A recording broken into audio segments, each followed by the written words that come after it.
Olá, amigos do Logos Apologética, tudo bem? Hoje vamos falar neste vídeo, nesse áudio tudo, sobre Joséfo e Jesus. Pessoal, desde já peço para que vocês curtam o vídeo, inscrevam-se no canal e compartilhem, para que mais pessoas aí sejam bem informadas. Pessoal, peço que vocês divulguem, tá? Esse vídeo aí ao máximo. Esse vídeo aqui vai ser um pouco profundo, que vai ter informações muito interessantes. E peço que vocês aí prestem bem atenção, tá, pessoal? Bem positivo aí, tá? Compartilhe o vídeo, tá bom? Pessoal, uma coisa muito falada pelos céticos, pelos ateístas, esses ateístas de YouTube aí, que não são formados em nada, é pôr dúvidas, lançar ceticismo aí, lançar dúvidas na mente das pessoas, e principalmente sobre essa questão de Joséfo e Jesus. Quem foi Flávio Joséfo? A gente vai falar aqui sobre essa questão de se Jesus existiu, a existência de Jesus, a existência histórica de Jesus, além da Bíblia, além dos evangelhos que também são fontes históricas, sim, se nós vamos ver, tudo isso. Então aí nós vamos responder tudo isso, principalmente os ateístas e céticos, que dizem isso, céticos de YouTube, certo? Flávio Joséfo, ele nasceu ali em torno de 37 depois de Cristo e morreu em cerca do ano 100, Estamos dando 37 anos 100? Foi um historiador judeu nascido em Jerusalém, 4 anos após a crucificação de Jesus de Nazaré na mesma cidade. Por causa dessa proximidade com Jesus, em termos de tempo e lugar, seus escritos têm uma qualidade de quase testemunho ocular, pois se relacionam com todo o contexto cultural da era do Novo Testamento. Mas seu escopo é muito mais amplo do que isso, abrangendo também o mundo do Antigo Testamento. Suas duas maiores obras são Antiguidades Judaicas, revelando a história hebraica desde a criação até o início da Grande Guerra com Roma em 66 d.C., enquanto sua Guerra Judaica, embora escrita primeiro, registra a destruição de Jerusalém e a queda de Massada em 73 d.C. Joséfo é a fonte primária mais abrangente sobre a história judaica que sobreviveu desde a Antiguidade e o fez virtualmente intacto, apesar de sua natureza volumosa, o equivalente a 12 volumes. Por causa do patrocínio imperial dos imperadores flavianos em Roma, Vespasiano, Tito e Domiciano, Joséfo foi capaz de gerar detalhes incríveis em seus registros, um luxo negado aos escritores dos evangelhos. Eles parecem ter sido limitados a um pergaminho cada um, já que os primeiros cristãos não eram ricos. Consequentemente, Joséfo sempre foi considerado um recurso extra-bíblico crucial, uma vez que seus escritos não apenas se relacionam bem com o Antigo e o Novo Testamento, mas muitas vezes fornecem evidências adicionais sobre personalidades como Herodes o Grande e sua dinastia, João Batista, o meio-irmão de Jesus, o primo, Jesus, Tiago, os sumos sacerdotes Anás e Caifás, seu clã, Pôncio Pilatos, e tudo mais, e outros, certo? Contra esse pano de fundo, certamente devemos esperar que ele se refira a Jesus de Nazaré. E ele faz, 2 vezes, na verdade. Em Antiguidades, lá no capítulo 18 e 63, no meio das informações do Pôncio Pilatos, que viveu ali de 26 a 36 depois de Cristo, no caso ali, esse período, José fornece a mais longa referência secular a Jesus em qualquer fonte do primeiro século. Mais tarde, quando ele relata eventos da administração do governador romano Albino, lá entre 62 e 64, depois de Cristo, em Antiguidades, capítulo 20, e lá em texto 200, ele novamente menciona Jesus em conexão com a morte do meio-irmão de Jesus, Tiago, o justo de Jerusalém. Essas passagens, junto com outras referências não bíblicas e não cristãs a Jesus em fontes seculares do primeiro século, entre elas Tácito, já falamos sobre isso, está lá em Anais 15:44, Suetônio, lá no Cláudio, Plínio, jovem, prove conclusivamente que qualquer negação da historicidade de Jesus é um sensacionalismo exagerado por parte dos desinformados e ou desonestos. Ou seja, pessoal, nenhum historiador sério duvida da existência de Jesus, somente esses zés aí de YouTube que não tem informação nenhuma, não tem informação correta nenhuma e vem apenas com mitos e mentiras tentando lançar dúvida na mente de pessoas que não têm informação, tá? Então aqui a gente vai passar informações com fontes, tá certo, pessoal? Porque as referências que eu já falei a Jesus são embaraçosas para eles, já que as informações são embaraçosas para eles, elas foram atacadas por séculos, especialmente as duas ocorrências de José, que provocaram uma grande quantidade de literatura acadêmica. Elas constituem o maior bloco de evidências do primeiro século para Jesus fora das fontes bíblicas ou cristãs. Lembrando, pessoal, que eu já falei que sim, os evangelhos e os textos bíblicos podem ser considerados fontes biográficas corretamente entendidas, sim. Né? Os historiadores mencionam isso. Somente esses céticos aí que não têm informação nenhuma, são apenas polemicistas, alegam bobagem, né? E que falam isso, tá? E podem muito bem ser a razão pela qual as vastas obras de José sobreviveram à transmissão de manuscritos ao longo dos séculos, quase intactas, quando outras grandes obras da antiguidade foram totalmente perdidas. Vamos examinar cada um por sua vez, né? Olha só, agora, pessoal, vamos prestar bem atenção, que eu vou falar aqui sobre esses trechos que José menciona a Jesus. E como é que é, as alegações, se eles são totalmente forjados, se são reais, ou se são meio ali interpolados ali. Como é que é isso? Tá? Vamos lá. Antiguidades 1863. O texto padrão de José é o seguinte.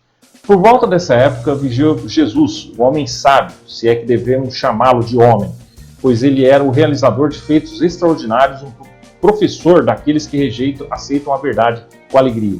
Ele conquistou muitos judeus e muitos gregos. Ele era o Messias. Quando ele foi indiciado pelos principais homens entre nós e Pilatos o condenou à crucificação, aqueles que originalmente passaram a amá-lo não deixaram de fazê-lo, pois ele apareceu a eles no terceiro dia restaurado à vida, como os profetas da divindade haviam predito, essas e inúmeras outras coisas maravilhosas sobre ele. E a tribo dos cristãos, assim chamada em sua homenagem, não desapareceu até hoje. Todas essas citações aqui de José, exceto a seguinte que eu vou falar, são do livro de P.L. Meyer, né? Então, Joséfo, as obras essenciais, tá? Todos os links e fontes estarão aqui na descrição do vídeo, tá bom, pessoal? Embora essa passagem esteja tão redigida nos manuscritos de Joséfo, já no historiador da igreja do terceiro século Eusébio, os estudiosos há muito suspeitam de uma interpolação cristã, uma vez que Joséfo dificilmente poderia ter acreditado que Jesus era um Messias ou em sua ressurreição e permaneceu, como ele permaneceu, né, um judeu não cristão. Em 1972, no entanto, o professor Shlomo Pines, da Universidade Hebraica de Jerusalém, anunciou sua descoberta de uma tradição de manuscrito diferente do escrito de Joséfo no historiador Melquita Agápio, do século X, que diz o seguinte em Antiguidades 1863. Nessa época, havia um homem sábio chamado Jesus, e sua conduta era boa, e ele era conhecido por ser virtuoso. Muitas pessoas entre os judeus e outras nações tornaram-se seus discípulos. Pilatos o condenou à crucificação e à morte, mas aqueles que se tornaram seus discípulos não abandonaram o seu discipulado. Eles relataram que ele havia aparecido para eles 3 dias após sua crucificação e estava vivo. Consequentemente, ele talvez fosse o Messias, a respeito de que os profetas relataram maravilhas. E a tribo dos cristãos, assim batizada em sua homenagem, não desapareceu até hoje. Aqui, claramente, está a linguagem que o judeu poderia ter escrito sem conversão ao cristianismo, né? Isso aí está na obra lá do Shlomo Pines, né? O Pines, uma versão árabe do Testemunho Flaviano, né? Ou Testemunho Flaviano, esse trecho aqui que José menciona Jesus, né? Esse trecho, né? E suas implicações, tá? Os estudiosos se enquadram em 3 campos básicos em relação às Antiguidades 1863. Primeiro, a passagem original é inteiramente autêntica, uma posição minoritária. Segundo, é uma falsificação inteiramente cristã, uma posição minoritária muito menor. É isso aí que esses ateístas e céticos aí defendem, né? De YouTube, né? E terceiro, contém interpolações cristãs no que foi o material original e autêntico de José sobre Jesus, a posição da grande maioria atualmente, particularmente em vista do texto agapiano, que eu já falei, está tudo aqui na fonte no Logos, que não mostra sinais de interpolação. Joséfo deve ter mencionado Jesus em material essencial autêntico em 1863, visto que essa passagem está presente em todos os manuscritos gregos de Joséfo. Então, pessoal, é mentira que aquele cara lá, um sujeito aí, que disse que foi o exame Grafotec, que ele desmentiu, e disse que foi a interpolação cristã total. Mentira, não teve exame Grafotec nenhum da Universidade de Tübingen, né, na Alemanha. Onde está isso? Cadê essa fonte? Não tem.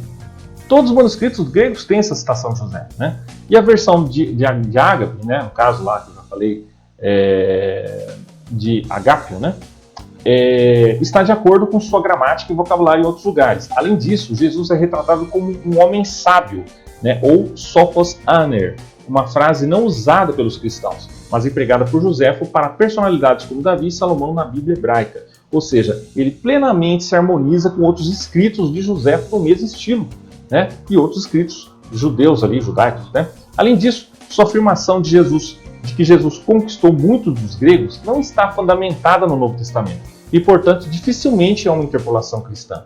Eu já falei também sobre aquele caso de Crestos, em Tácito, né? Os ateístas gostam de falar que não, era outro Crestos, e o outro Crestos dos Essênios aí, que nunca ouvi nenhum acadêmico mencionar, falar nada sobre isso.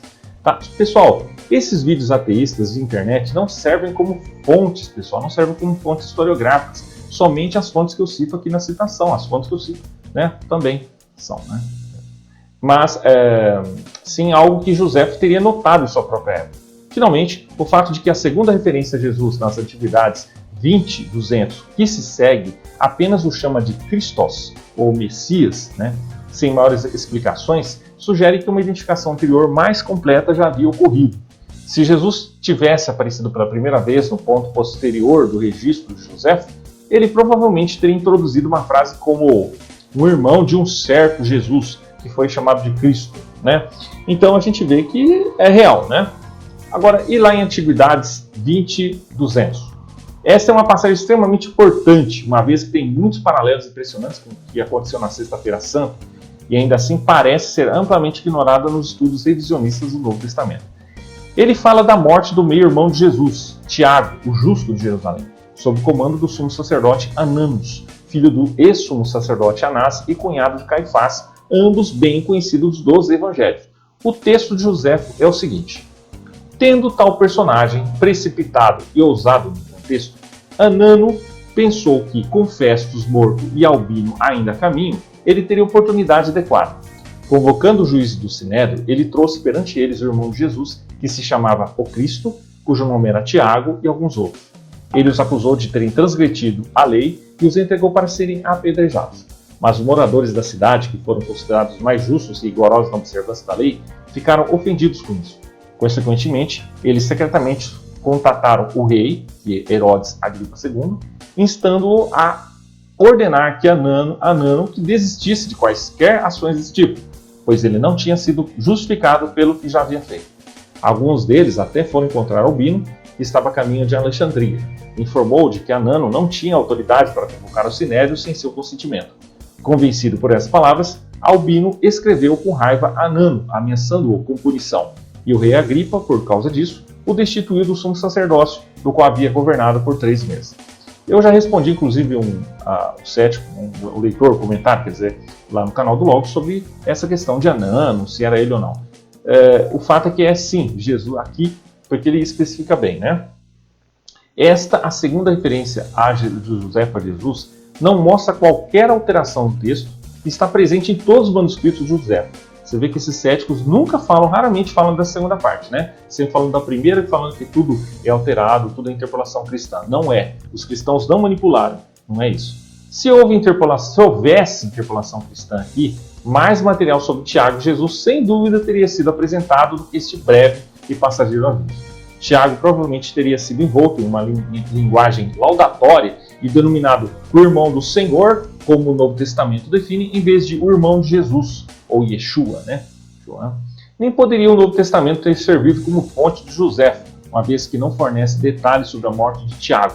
Para Joséfo, definir melhor Jesus como aquele que foi chamado de Cristo, né, era tanto credível quanto necessário em vista dos outros 20 Jesus que ele cita em suas obras. Então foi bem específico, né?